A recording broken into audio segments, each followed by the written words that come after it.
Nggak tahu kenapa, mungkin apa dijampi-jampi atau kayak gimana, saya nggak tahu. Tapi saya suka betul kalau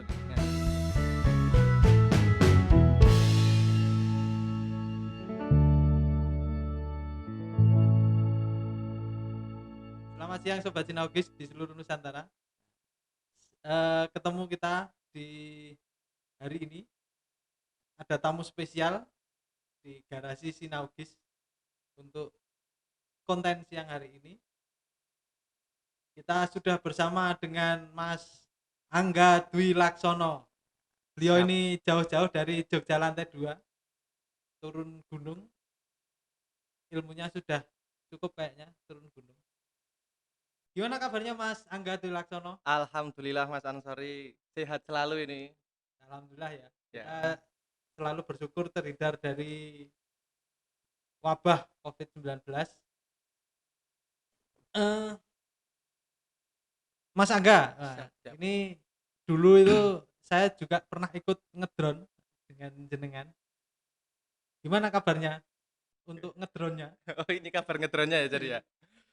Drone udah hampir 2 3 bulan ini saya nggak ngedrone Mas. Jadi memang sementara sejak pandemi Covid ini, saya nggak mainan drone. Jadi drone-nya mangkar kayak gitu aja dia. Mungkin udah dimakan rayap mungkin ya kali ya. Karena memang kabel dan sebagainya juga udah mulai ngelepas kayak gitu, terus cuman dipakai untuk ngecas HP aja dan gitu. Tapi tidak pensiun loh dari Oh, dunia drone. tidak pensiun, Oh. karena drone itu selalu ada di hati kayak gitu.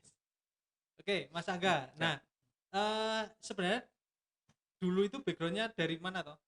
Pendidikan terakhirnya kok Oh, oke. bisa bermain dengan drone sampai terakhir kali, bukan saat ini ya, karena Heeh, sudah off berapa beberapa bulan ini, beberapa heeh, bulan. betul. Background pendidikannya dulu di mana Mas Angga? Oke, jadi saya dulu tahun 2014 saya masuk di Kartografi Penginderaan Jauh, Geografi UGM, kemudian 2014 ya, 2014 saya lulus. Jadi 2009 saya masuk, 2014 saya lulus. Mei Mei di situ. Nah, pada waktu itu kita belum banyak memegang drone, hanya konsep-konsepnya saja, fotogrametri dan sebagainya. Terus di awal 2018 ternyata drone mulai murah, kemudian saya coba-coba untuk beli dan ternyata pada waktu itu, pangsa pasar untuk drone baru melejit, sehingga saya masuk ke drone, seperti itu, Mas. Oke, menarik kayaknya.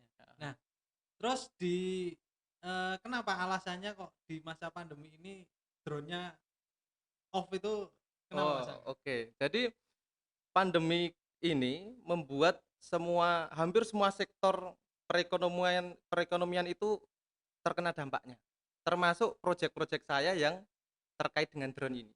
Banyak proyek yang akhirnya tertunda, yang tadinya sudah jalan pun akhirnya di-cut, yang belum jalan sudah kontrak ditunda.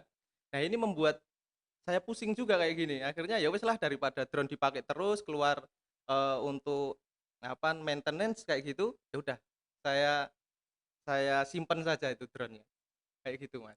Nah, oke, terus gini Mas Angga, kalau disimpan kan berarti tidak ada apa ya namanya pendapatan untuk keluarga. Iya, betul. Otomatis kan ini kita harus berpikir keras bagaimana kita bertahan di masa pandemi ini. Terus Mhm. langkah apa sebenarnya yang diambil gitu loh Nah, dalam masa pandemi ini mhm, untuk eh, menggantikan drone yang di off kan itu? oke. Jadi sebenarnya ini banyak cerita atau hikmah di balik pandemi ini, Mas. Jadi begitu pandemi semua project saya off gitu kan, depending semua, akhirnya drone saya simpan dan salah satu hikmah di balik pandemi ini adalah saya sekarang jualan donat, Mas. Jadi saya beralih dari drone jadi penjual donat, Mas, kayak gitu. Oke, gini ya. eh Kalau kita lihat donat, donat kentang berarti. Ya, Donat kentang itu kan kita sudah, kalau di pinggir-pinggir jalan itu mhm, ada penjual dengan gerobak dan itu tidak hanya satu dua, bahkan bisa kalau di Jogja itu ratusan. mhm mhm. Nah, tetapi kok ini menjadi langkah Mas Angga untuk bertahan di masa pandemi ini? Mhm. Apakah tidak berpikir bahwa pangsa pasarnya sudah kalah dengan Yang terdahulu heeh, ini yang gitu ya? sudah mendahului di pinggir-pinggir jalan, Heeh. jualan di pinggir itu, eee, gimana Mas Angga?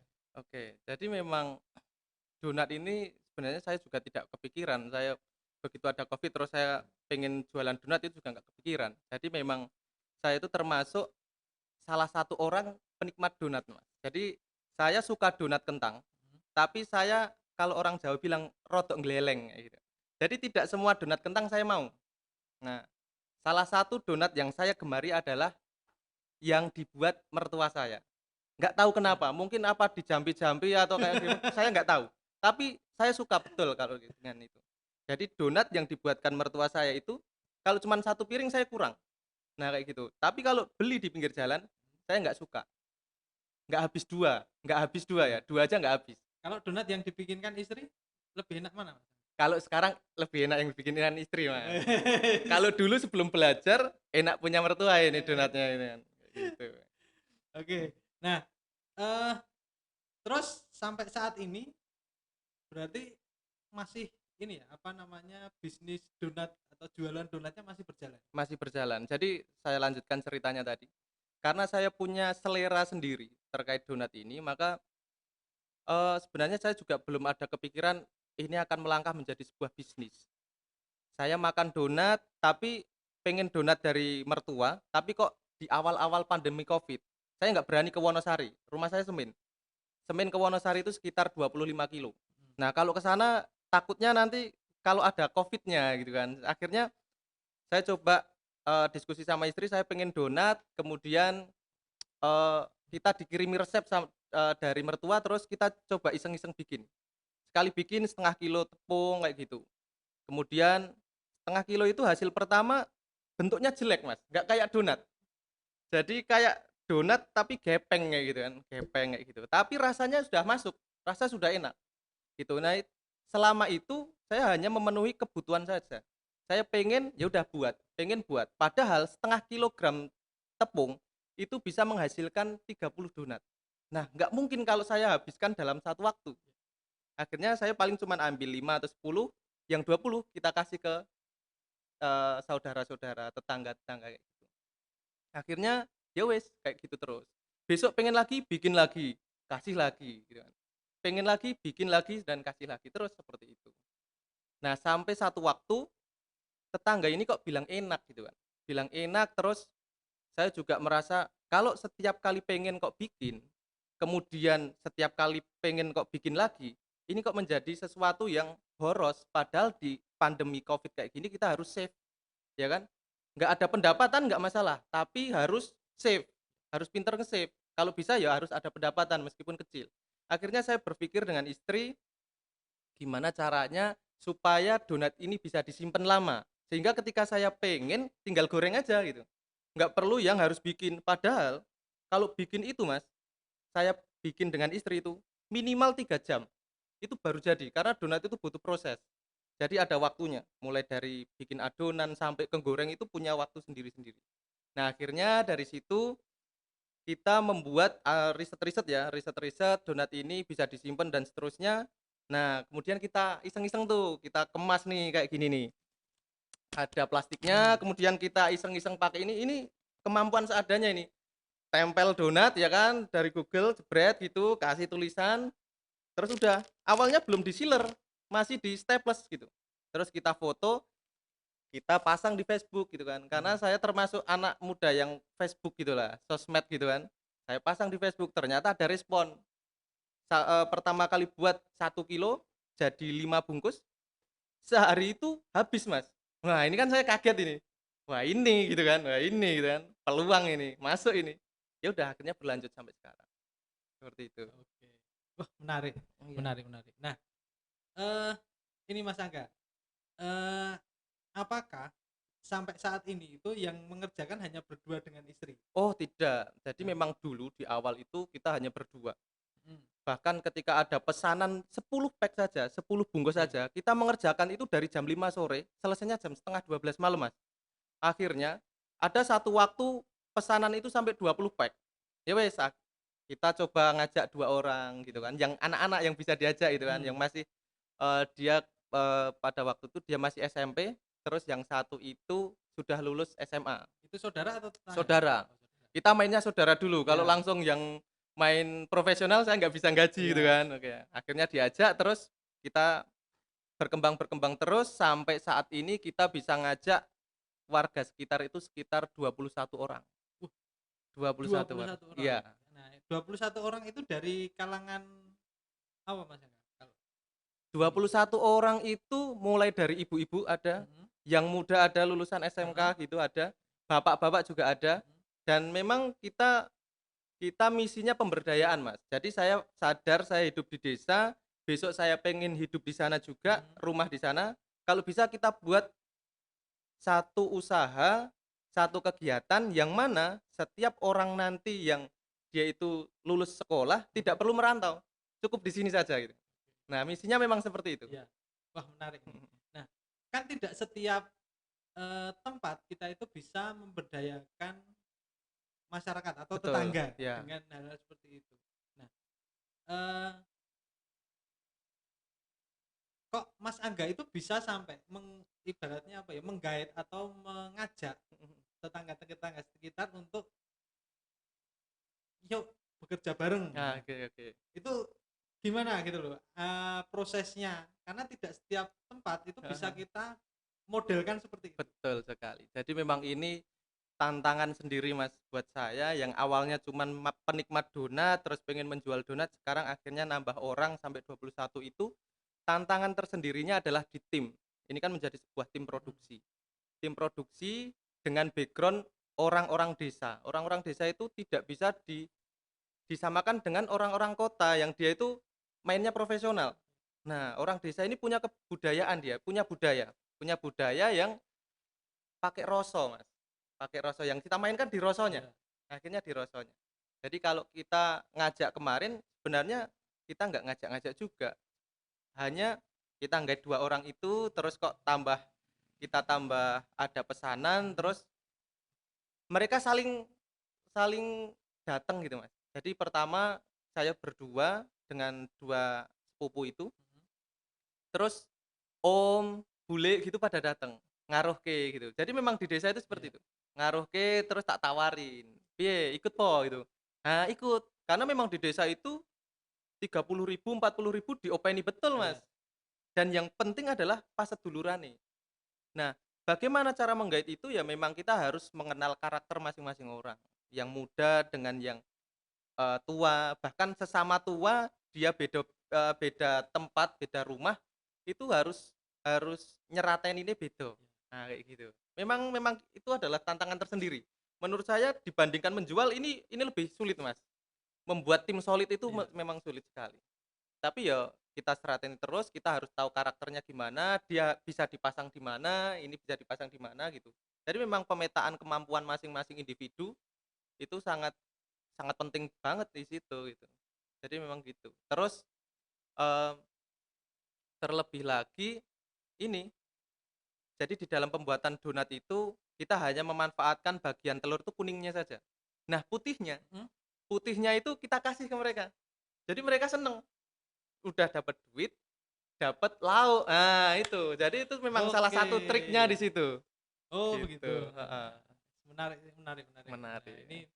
ini, apa ya, bentuk pemberdayaan yang simbiosis mutualisme. Betul betul, Jadi masyarakat dapat keuntungan, mhm dapat seneng, mhm, nah pengusaha juga bisa, dapat tenaga dapat juga gitu tenaga. kan, ya, Nah, siap, ini menarik sekali. Terus gini Mas Aga, dalam distribusi donat mhm, itu kan, eee, tidak hanya satu pack, 2 pack. iya, Nah untuk saat ini,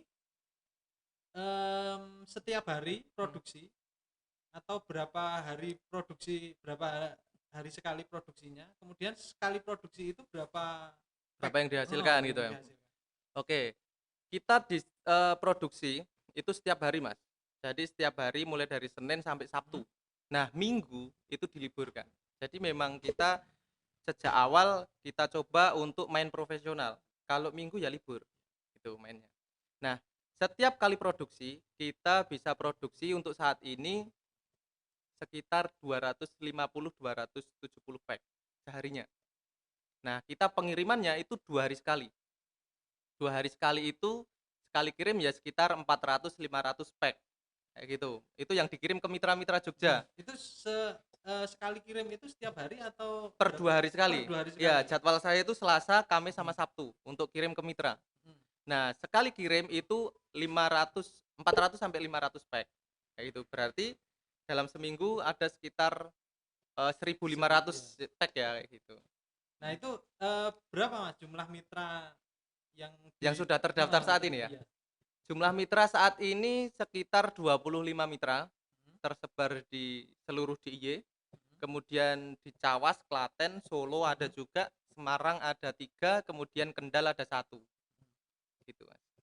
Itu kalau misalnya distribusi itu dalam satu hari itu ke seluruh wilayah itu Heeh. atau misalnya di Jogja dulu. Oh, Nah, oke. itu Mhm, satu hari, mhm. kemudian baru yang Klaten dan Solo itu Oh, hari iya, berikutnya itu atau dalam satu hari semuanya dapat gitu ya. semuanya dapat. Jadi kita modelnya pre-order. Mhm, Jadi saya tidak mau model yang kita tempo. Jadi saya nyetori ke mitra, mhm, terus mitra akan membayar setelah ini terjual, mhm, itu nggak mau. Saya maunya mitra beli ke saya, kemudian mitra menjual, mhm, kayak gitu. Nah, dalam hal ini mitra akan pre-order ke saya. heeh, Jadi setiap hari saya kasih kuota. mhm, Misalkan nih Selasa saya kasih kuota heeh, 400 pack, mhm, Kamis saya kasih kuota 500 mhm, pack, Sabtu kita kasih kuota 500 pack. Dengan ada minimal order per mitra. mhm, Jadi minimal ordernya 20 pack. mhm, Maksimalnya terserah, mau 50, mau 60, monggo gitu. Tapi begitu ini sudah terpenuhi dalam satu hari ini, ya udah, dia akan lanjut ke hari berikutnya. mhm, Nah, kayak gitu. Nah, sehingga dalam satu hari bisa saja nanti, kita mendistribusikan donat ini ke mitra yang ada di Bantul, ada di heeh. Sleman, nanti masuk ke Cawas dan Mhm. seterusnya, seperti itu. Nah, ini Mas Angga, yang, Mhm, distribusi itu kan kaitan dengan lokasi. betul. Nah, apakah, dari lokasi yang dituju itu Mhm. dalam satu kadang kan gini, ketika kita mendistribusikan sesuatu, oh ke utara dulu atau dari selatan dulu, itu apakah seperti itu atau Oh, oke. sembarang aja acak kita? Oke. Nah, jadi di sini saya bersyukur betul ternyata ilmu saya yang saya Mhm, pelajari selama kuliah itu berguna banget, Mas. Dan saya baru menyadari ternyata geografi itu nggak hanya digunakan oleh orang-orang geografi. Geografi itu digunakan oleh semua orang. Makanya saya, akhir-akhir ini mhm, saya menulis di status Facebook saya, geografi itu ilmu getih.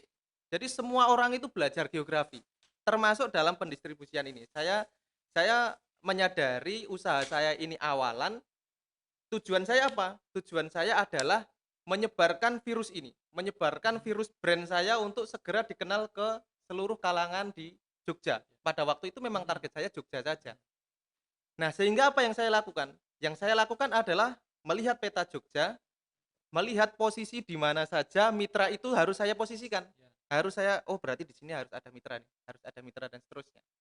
Nah, penentuan mitra itu atau rekrutmen mitra itu saya lakukan dari pelanggan. Jadi saya upload di Facebook, mhm, kemudian ada yang minta, ada yang iya, order, kemudian kok dia repeat order gitu kan. heeh, Order lagi, wes ditawarin aja jadi iya, mitra dan seterusnya seperti itu. Kita menggunakan kekuatan sosmed juga, Instagram, mhm, Facebook kayak gitu akhirnya heeh, semakin tahu. Bahkan kemarin kita juga kerjasama dengan Mas Heru Gundul. Heru Gundul itu hostnya iya, Jejak, heeh, Jejak si Gundul ya, si Trans gundul, 7 iya, ya. Nah itu untuk menambah, apa ya, minat minat, konsumen. Sehingga pada waktu itu memang dari awal sudah saya rencanakan, sudah saya buat skema mhm, bahwasanya mitra itu harus menyebar, menyebar di seluruh Jogja. Sehingga dengan menyebarnya seluruh mitra ini di Jogja, dia akan menjadi agen-agen saya untuk mengenalkan donat ini ke konsumen. Nah, wis, kayak gitu. Nah, itu butuh butuh peta itu. mhm, Oh, ternyata Sleman ini luasnya sekian nih kan itu. Harus ditempatkan di mana saja ini mitra. Bantul sekian nih, harus ditempatkan di mana saja mitra. Termasuk kalau nanti kita tarik lebih jauh, kita itu harus melihat, kemampuan beli konsumen. atau minat konsumen. Dalam satu wilayah itu minat pembeli itu beda, Mas. Nah, saat ini yang paling besar minat pembelinya itu di daerah Jogja perbatasan Sleman, ini minatnya banyak. Nah, di situ harus banyak mitra ini, harus banyak Oke. stokis-stokis kayak gitu. Ya. Sehingga apa harapannya ketika ada konsumen yang langsung telepon Mhm. saya, langsung kontak saya, itu langsung bisa terlayani gitu. Makanya di status Facebook saya juga saya klaim kayak gini, kalau misalkan ada konsumen pengen makan donat legender kayak Mhm. gitu, saya kasih waktu maksimal 100 detik dia sudah dapat kepastian kapan dia dapat donatnya. Karena memang mitranya ada di seluruh Ya. DIY kayak gitu, seperti itu. Nah, memang kita menggunakan peta di situ, Mas. Nah, ini Mas Angga yang Heeh, menarik, wah menarik sekali nih heeh, kalau, berhubungan dengan distribusi, berhubungan dengan peta. Nah, iya, eee, gini Mas Angga, kita sudah banyak tahu dengan banyak aplikasi yang seperti, apa ya namanya, untuk order makanan, mhm untuk mhm, order, apa namanya, transportasi. Nah, betul, seperti itu. Itu kan memudahkan si konsumen mhm, untuk mengetahui lokasi mitra yang paling dekat. betul. Nah, apakah sudah bermain ke sana ataukah peta yang saat ini digunakan hanya masih digunakan secara pribadi Oh, oke. nah, sebagai produsennya gitu? Betul betul betul. Jadi gini, peta yang kita buat, sebaran mitra itu ada konsumsi produsen, ada Mhm. konsumsi konsumen. Mhm. Sehingga awalnya gini, ketika ada konsumen ngontak, dia akan saya tanya lokasi dulu, karena tidak semua konsumen itu paham peta. Sehingga kalau kita kasih data itu, mereka bingung gitu, Iya. sehingga kita yang mengarahkan Mhm. gitu. Ada juga yang konsumen itu paham peta, Mhm. akhirnya, "Yuk, nih saya kasih nih mitra, jenengan milih sendiri." Iya. "Oh Mas, ternyata saya dekat dengan si A." "Oke, si A saya hubungi untuk menghubungi jenengan." Jadi jenengan tidak perlu repot untuk menghubungi mitra Iya. saya. Dan saya pastikan sebelum 100 detik Anda sudah dapat jaminan donat ini akan bisa diantar, kayak gitu.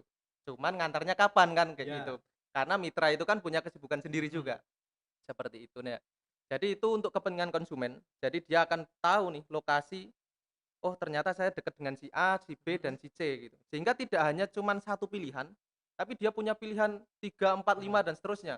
Jadi ketika A ini ternyata kosong, si B bisa dompleng, yang C bisa dompleng dan seterusnya.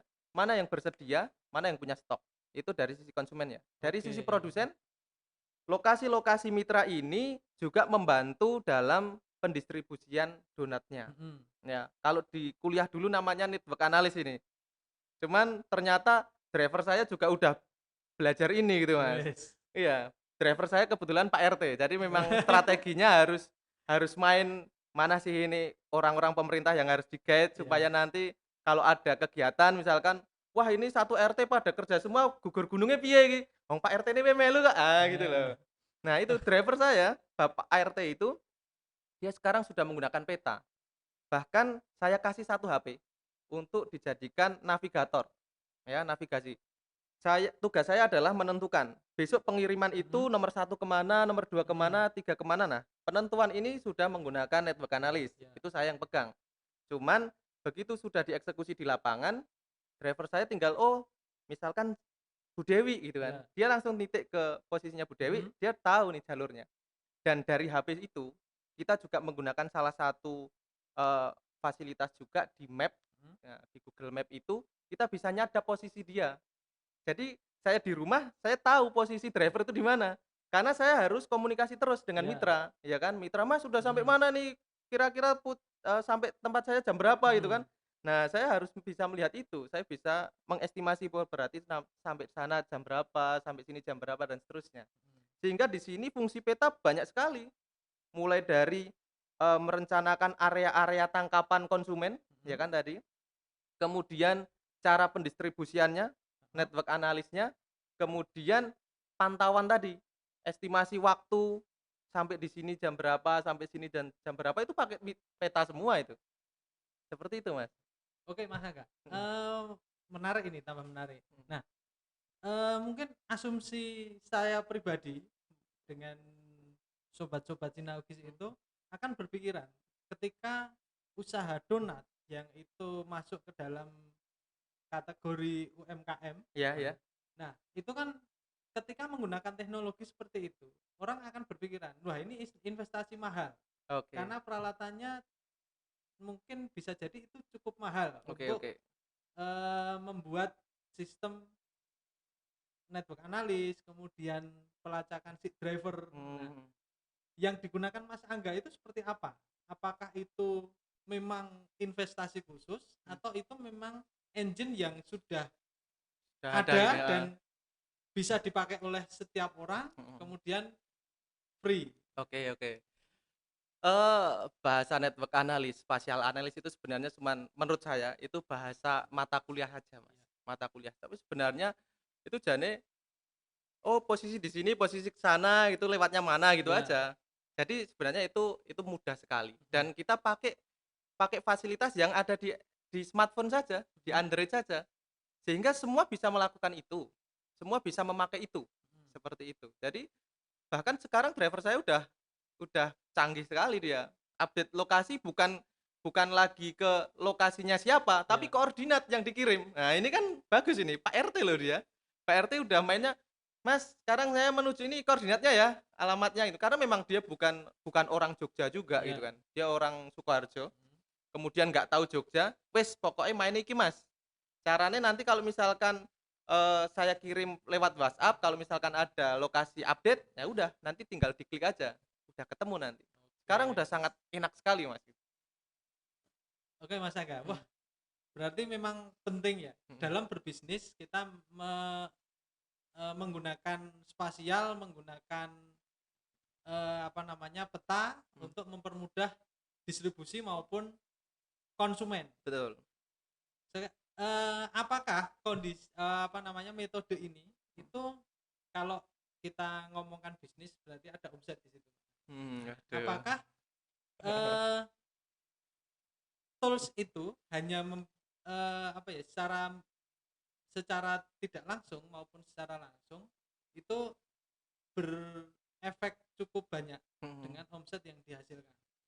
Oh iya, tentu tentu itu akan tentu itu akan memberikan efek yang besar, Mas. Karena dimulai dari tangkapan konsumen Mhm. saja. Kalau tangkapan konsumen ini meleset, otomatis calon Oke. buyer-nya nggak Iya, ada gitu kan. iya. Jadi kita harus melihat dulu, konsumen itu di mana harus Mhm. terlayani. Kalau dia nggak tertangkap ya wes, bablas. Iya. Yang tadinya mau jadi omset, nggak jadi omset kan gitu. Itu yang pertama. Yang kedua, dari sisi network analis analis tadi. Dalam pengantaran barang, kita butuh perjalanan yang efektif. Karena kita pakai mobil gitu Mhm. kan. Mobil itu butuh bensin, Iya. mobil itu butuh perawatan, Mhm. servis dan oli dan Mhm. sebagainya, seperti itu. Sehingga ini sangat berimbas sekali Mhm. meskipun sebenarnya kita bagi orang-orang yang, nggak terlalu familiar dengan peta, ini Mhm. ya juga, "Apa iya sih?" Gitu, tapi Mhm. memang seperti itu. Ini sangat berimbas, Mas, terkait sama omset kayak gitu. Oke, ini Mas Angga, rencana ke depan Mhm, itu untuk pengembangan usaha donat kentang, ya. nah itu mau seperti apa kira-kira? Atau misalnya pandemi selesai, ini juga selesai, kan Oke. sayang sekali Oke, gitu. oke. Apalagi ini bisa memberikan sebuah mata pencarian baru Warga bagi sekitar ya, warga siap. sekitar di tempat Mas Angga. Oke. Jadi begini, beberapa waktu lalu saya itu suka menulis, tapi Mhm, nggak suka menulis yang formal kayak gitu. Saya suka menulisnya di sosmed kayak gitu, Mas. Jadi beberapa waktu lalu saya sudah mengikrarkan diri. mhm, Mulai saat ini yang saya pikirkan bukan diri saya sendiri. Mulai saat ini yang saya pikirkan bukan keluarga saya sendiri, mhm, bukan saudara saya sendiri. Tapi saat ini saya harus memikirkan orang-orang yang sudah membantu saya di sini, keluarga yang membantu di sini, mhm, bahkan saudaranya, kayak gitu. Sehingga meskipun di sini nanti pandemi sudah selesai mau apapun itu, new normalnya sampai iya, new normal, kita akan tetap bertekad ke sana, kita perbesar dan saya berharap dan saya punya rencana memang, ini akan saya buatkan pabrik. Jadi akan saya buat pabrik, donat di sana, mhm, karena memang misinya membuka lapangan usaha di iya, sana, seperti itu. Dengan salah satu market, apa namanya, salah satu market yang akan saya get adalah mhm, toko-toko frozen besar. Jadi nanti akan kita bekerja sama dengan toko-toko frozen iya, besar yang dia punya agen mhm, banyak. Nah itu, Kita nanti lama-kelamaan akan fokus ke produksi saja dan kita akan menjadi supplier ke sana. Seperti itu, Mas. Jadi gas aja lah Wah, gitu kan istilahnya kan. menarik nih. Gas aja. Ini Mas Angga, eee, mungkin bisa berbagi tips untuk, teman-teman atau sobat Cinahugis yang pengen membuka usaha di masa pandemi ini atau seterusnya, Mhm.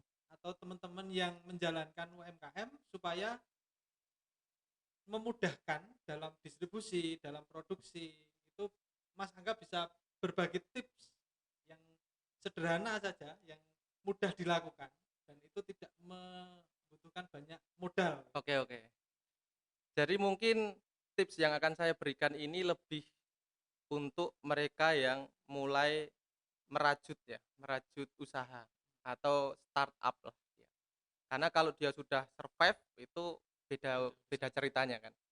Jadi yang perlu kita ketahui saat ini, sejak adanya Covid, semuanya itu berbeda. Bahkan ketika normal pun sekalian nanti, itu tetap berbeda. Maka tidak ada jaminan untuk bisa bertahan hidup kecuali kita harus adaptif. Nah, kemudian yang perlu kita tarik adalah mau nggak mau kita harus punya cash flow. Cash flow itu harus ada. Jangan hanya bergantung pada tabungan. Kalau tabungan saja pasti ini habis. Karena kita nggak tahu ini sampai kapan ini Covid itu. Nah, cash flow ini harus berjalan. Meskipun pendapatan itu hanya kecil.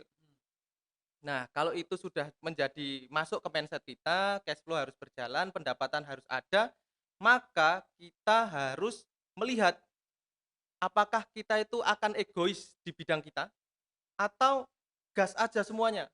Apa sih yang bisa menghasilkan? Nah, itu gas aja. Nah, itu menjadi sebuah pilihan. Saran saya jangan egois. Wah, aku wong geografi kok masa aku dodolan nasi kucing, nah, gitu kan. Nggak masalah.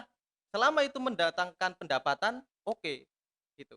Nah, pertama perbaiki dulu mindsetnya. Cash flow harus jalan, masuk, pendapatan harus ada, kayak gitu. Kemudian harus bisa melihat melihat peluang.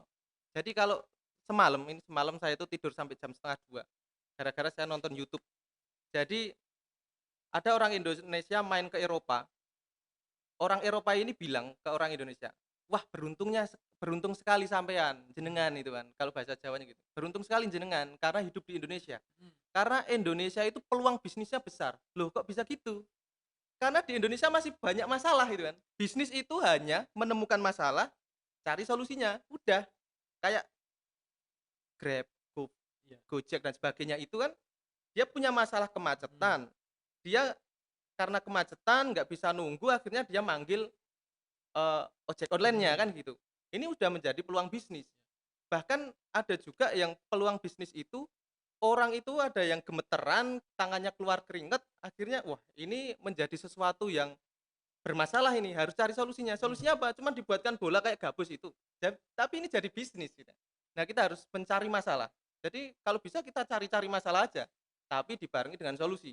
Nah, itu dikemas menjadi sebuah packing yang bagus, kemudian jadikan itu bisnis. Tidak perlu yang muluk-muluk, yang kecil-kecil aja dulu.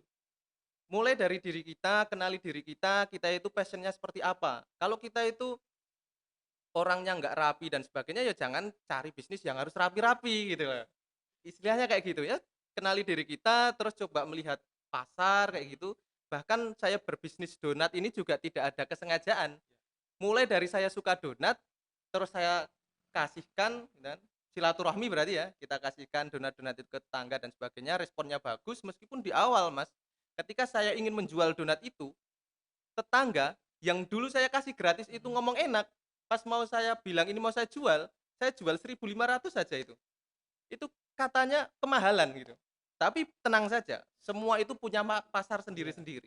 Kalau dia bilang kemahalan, berarti dia bukan pasar saya. Tinggal ya wes, tugas saya adalah menjual, mhm, saya cari pasarnya, bisnis akan jalan, kayak gitu. Jadi kenali diri sendiri, cash flow harus harus jadi mindsetnya dia, cash flow mhm. harus jalan terus, terus cari peluang, kayak gitu Mas. Oke, wah Mhm. menarik ini Mas Angga. Heeh. Nah, semoga tipsnya, bisa menambah semangat teman-teman Amin yang amin. berusaha di masa pandemi ini dan seterusnya. Nah, satu hal yang ini menggelitik Mas Angga, Ya siap. dari tema hari ini adalah drone to donat. Ya, ya. Ini saya juga kurang paham kenapa disebut Drone to drone donat. to donat. Nah, Oke. itu mungkin bisa cerita, semoga menjadi inspirasi. Oke, oke. Jadi drone to donat itu adalah bahasa marketing. Karena saya sudah backgroundnya drone, Mhm, maka pemirsa saya yang ada di sosial media itu adalah penggiat drone. mhm. Nah, kalau saya jualan donat kepada seorang droner, ya, seorang pilot, nggak bakalan tertarik. Ya. Tapi kita masukkan dulu unsur drone-nya, kemudian baru donatnya gitu. Nah, apakah itu berefek? Sangat berefek. Bahkan ini boleh sebut nama nggak ini? Boleh, Boleh ya? Pak Muhammad Toha itu salah satu konsumen saya. Habibi dari Selokan Mataram itu adalah salah satu konsumen donat saya dan dia sudah repeat kayak gitu. Sehingga memang ketika kita punya produk, Mhm. kita tidak bisa melepas satu faktor yang ini sebagai penentu yaitu marketingnya. Jadi marketing juga harus belajar juga. Branding Bagaimana gitu ya? branding branding iya, Mhm, terus cara menjual iya. Jadi kalau kita punya produk bagus nggak bisa mhm. menjual sama aja. Ya. Tapi kita punya produk bagus atau sedengan kayak gitu, Mhm. tapi bisa menjual, ini bisa boom, kayak gitu. Bahkan di antara konsumen-konsumen saya itu bilang, kalau donat ini baru ngehits nih, ini baru ngehits nih donatnya. Jadi ya kita harus memadukan itu antara produksi dan marketing. Atau Ya. kalau setidaknya, kalau passion kita tidak bisa produksi, fokus ke marketing. Apakah marketing itu sulit? Enggak, cari aja pasarnya. Oh, saya itu di kalangan misalkan anak-anak TPA gitu Mhm. kan, ibu-ibu TPA, Ya. cari di sana kebutuhannya apa. Tapi saya nggak punya produk, cari di Shopee, cari di Tokped, cari di OLX, jual di situ. Nah, itu udah membuat cash flow gitu. Yang penting marketing dulu itu. Kayak gitu, Mas. Oke. Oke Mas Aga, untuk Siap. terakhir ini, mungkin Mas Aga bisa memberikan closing statement yang menarik untuk sobat Sinaugis. Silakan Mas Aga. Oke, jadi di era pandemi seperti ini, kita tidak boleh egois ya. Idealismenya diturunkan, kita harus mulai melihat pasar, kita harus mulai mencari masalah, kemudian cari solusinya. Nah, setelah itu kita buat dari solusi itu menjadi aliran cash flow buat kita. Nah, insya Allah itu nanti kita tidak hanya bertahan, tapi terus berjaya insya Allah. Kayak gitu, Mas. Oke Mas Aga, wah menarik nih, sobat Sinaugis. Kita, cari masalah, tapi jangan banyak-banyak, nanti bingung. Terus kita cari solusinya. Dari situ kita mulai untuk berbisnis. Sampai di sini ngos-ngosan hari ini. Kita akan berjumpa di ngos-ngosan berikutnya. Silakan sobat Sinaugis, jika ada permintaan siapa yang mau diajak ke garasi untuk kita ajak ngos-ngosan bareng, silakan tulis di komentar. Kemudian untuk pemesanan donat legender, teman-teman atau sobat Sinaugis bisa lihat juga di deskripsi. Terima kasih, saya tutup. Wassalamualaikum warahmatullahi wabarakatuh. Wah.